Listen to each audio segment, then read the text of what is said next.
वाटलं नव्हतं हे इतकं टेस्टी बनेल म्हणून. रेसिपी हवी असेल तर व्हिडिओ शेवटपर्यंत नक्की बघा. सगळ्यात आधी खजूरमधल्या बिया काढल्या आणि त्याच्यामध्ये तूप घातलं आणि ते तुपामध्ये भिजत घालायला ठेवलं.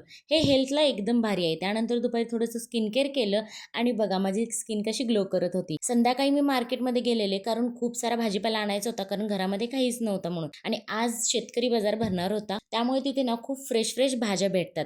म्हणून मोस्टली आम्ही भाज्या तिथूनच आणतो. सगळा भाजीपाला आल्याला आधी व्यवस्थित लावून दिला. त्यात आज मला मेथीची भाजी बनवायची होती. मी बाजारातून घेऊन आलेले. ऑलरेडी बाजार घेऊन यायला खूप वेळ झाला होता आणि मेथीची भाजी बनवायची म्हटल्यावरती आधी निवडावी लागते आणि त्याला खूप वेळ जातो. पटपट ते करून घेतलं आणि येताना तिथून मस्त पायनॅपल सुद्धा कट करून घेऊन आले होते. मग अचानक डोक्यामध्ये खुरापती आयडिया आली. खूप वेळ झालेला, खूप सारं काम पेंडिंग होतं, पण म्हटलं आता आलेच डोक्यात तर करून टाकावं. पायनॅपलवर थोडंसं चटणी, मीठ आणि थोडीशी जिरेपूड टाकली आणि त्याला एअर फ्रायमध्ये ठेवून दिलं. टाईम सेट केला आणि थोड्या वेळानं बघितलं तर इतकं छान थोडंसं ते क्रिस्पी झालं होतं साईडनं आणि खूप छान टेस्टी झालेलं. तुम्ही सुद्धा ही रेसिपी एकदा नक्की ट्राय करून बघा. मी सुद्धा पहिल्यांदा बनवली होती, पण खूप छान टेस्टला लागत होती. तर आजच्यासाठी एवढंच. भेटूयात उद्याच्या ब्लॉगमध्ये. चलो बाय.